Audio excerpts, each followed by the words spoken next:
গ্রামের মেয়ে হয়েও শহরকে আমি ভীষণ ভালোবাসি, এটা বলতে আমার কোথাও আপত্তি নেই। সবার ভালো লাগা তো সমান না, তেমন আমারটাও আলাদা। আমার গ্রামের থেকে এই শহর, এই রাতের কলকাতা আমার কিন্তু ভীষণ ভালো লাগে। আর যতবার আমি এরম রাস্তা দিয়ে যাই আমার ততবারই মনে হয় একটু করে ভিডিও করি, এত ভালো লাগে জানো তো। তো হাই হ্যালো এভরিওয়ান, আমি সুপর্ণা। অনেক দিন পর আবার তোমাদের সাথে একটা ভিডিও শেয়ার করতে চলে এলাম। তো কোথায় যাচ্ছিলাম সেটা তোমাদেরকে একটু পরেই বলছি, কিন্তু যে কাজে গেলাম সেই কাজটা তো হলো না, উল্টে অন্য আরও একটা কাজ হলো। তবে যাই হোক, ভগবান যেটুকু চায় সেটুকুই আমরা করি, আমাদের দিয়ে করিয়ে নেন আর কি। উনি তো সব কিছু আর নিজে থেকে করে দেন না, ওনার মনের ইচ্ছাটা কিন্তু ঠিক আমাদের মাধ্যমেই প্রকাশ পেয়ে যায়। তো চলো, কেন এই কথা বললাম বলছি। আজকে ডাক্তার দেখাতে যাওয়ার কথা ছিল বাবুকে নিয়ে, তো গিয়ে শুনলাম ডাক্তার আসেনি, উনি নিজেই হসপিটালাইজ। তো হঠাৎ করেই তন্ময়কে বললাম চলো তো দিদির বাড়ি থেকে ঘুরে আসি। 10টার সময় দিদি রান্না বান্না সব কমপ্লিট হয়ে গেল, জিজু অফিস যাবে। তো সব ওই যে শোন, কি করেছিস সকালে বল? সোয়াবিনের তরকারি, চাল কুমড়োর তরকারি, আলু পোস্ত হয়ে গেছে। ওর আজকে মঙ্গলবার, ওদের বাড়িতে মঙ্গলবার নিরামিষ খায়, তো আমি ওকে বলেছিলাম কিছু করতে হবে না, শুধু নিরামিষ যা আছে তাই খাবো, ওদের ভাত বেশি থাকে আমি জানি, খেয়ে নেবো। আর ও কি করেছে তোমাদেরকে সেটা পরে ভিডিওতে আমি দেখাচ্ছি। আমি জাস্ট পার্ক সার্কাস তখন আছি, ওকে ফোন করে বলেছি যে যাবো, তার মধ্যে বাজার করেছে, মেয়েকে স্কুল থেকে এনেছে, ওর এবার রান্নাও করা হয়ে গেছে।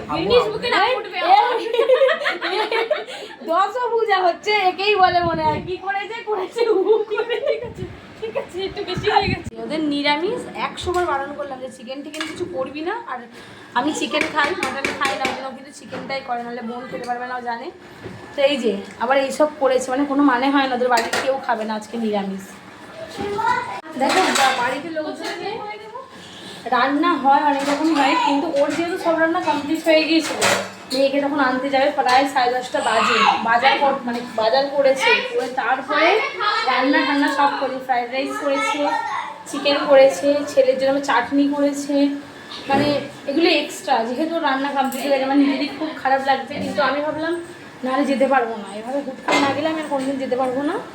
আবার ফ্রাইড রাইস করেছে, আবার পনির, এই যে চাটনি, এগুলো আবার পরে করেছে, শোনার পরে আমরা আসবো, ওর কিন্তু সব হয়ে গেছিলো।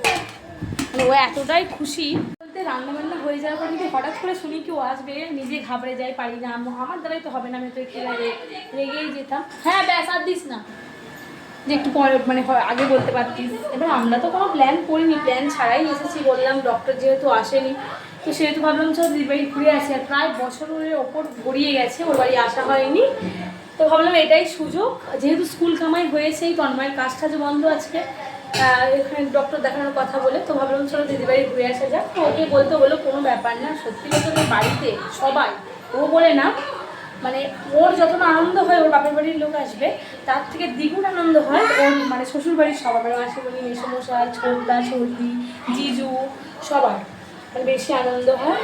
তো যাই হোক, চলো ছেলেকে খাইয়ে দিই, অনেকটা বেলা হয়ে গেছে। তো এত বললাম তো রান্না করেছে, আমার নিজের সত্যিই খুব খারাপ লাগছিল, কারণ আমি তো হট করেই ওকে বললাম যে দিদি তাহলে তোদের বাড়িতে চলে যাব। এবার বলার পর মনে পড়লো যে ওর তো অনেক সকালেই রান্না হয়ে যায়, যেহেতু জিজু অফিস যায়, ওর কিন্তু 10টার মধ্যে সমস্ত রান্নাবান্না কমপ্লিট হয়ে যায়। সেই জায়গায় আমি ওকে খবর দিয়েছি 10:30টায়, কারণ ওই যে বললাম কোনো রকম প্ল্যান ছিল না। তো যাই হোক, ও বা ওর ফ্যামিলি, ওর থেকেও বলবো ওর ফ্যামিলি বেশি আগ্রহ যে ওর বাড়ির কোনো লোক এলে, এরকম খুব কমই দেখা যায় যে মেয়ের বাপ বৌমার বাপের বাড়ির লোক এলে সেখানে যে এতটা খুশি হতে পারে শ্বশুরবাড়ির লোক, সত্যি এরকম খুব রেয়ার। কিন্তু সত্যি ও শ্বশুরবাড়ি এরকম ভাগ্য লাগে এরকম শ্বশুরবাড়ি পেতে, এতটা আপন করে নেয় সবাইকে। ওর যে দেওর আছে সে পর্যন্ত, জানো তো, ছোটদা, আমি ছোটদা বলি, আমি তো অনেকটাই ছোট, আমাকেও ছুটকি ছুটকি করে ডাকে ওরা সবাই, ওদের বাড়ির সবাই আমাকে এমনিতেই ছুটকি বলে ডাকে। তো এত ভালো, পড়ানোর ছুটি দিয়ে দেবে, পড়ানো থাকলে কে করবে বলো তো, যে বৌদির বোনের বর আসে তার জন্য নিজের পড়ার ছুটি দিয়ে দেবে, এতটাই ভালো মানুষ ওরা। আর দেখো এদিকে আমরা কিন্তু বেরিয়ে পড়েছি, কারণ তো বেশিক্ষণের জন্য যাইনি, ওই একবেলা, জাস্ট একবেলাও বলা চলে না। তো দিদি বাবুর ওয়াচটা নিয়ে এলো, ও কিন্তু ভুলে এসেছিলো। আমি বললাম পরে নিয়ে নিব, ওর হবে না, ওকে এনে দিতেই হবে। আর দেখো ও কিন্তু খুব ক্লান্ত হয়ে পড়েছে, যেহেতু আমরা একদম ভোরবেলা বেরিয়েছিলাম সেহেতু ওর কিন্তু আর শরীরে কোনো এনার্জি ছিল না। আর ওদের বাড়ি থেকে অনেক খেলা করেছে। আর দেখো এই মানুষটাকে, এই ভদ্রলোকটা এতটাই ভালো, এতটাই বাবুকে আপন করে নিয়েছিল, সেটা তোমরা দেখে বুঝতেই পারছো।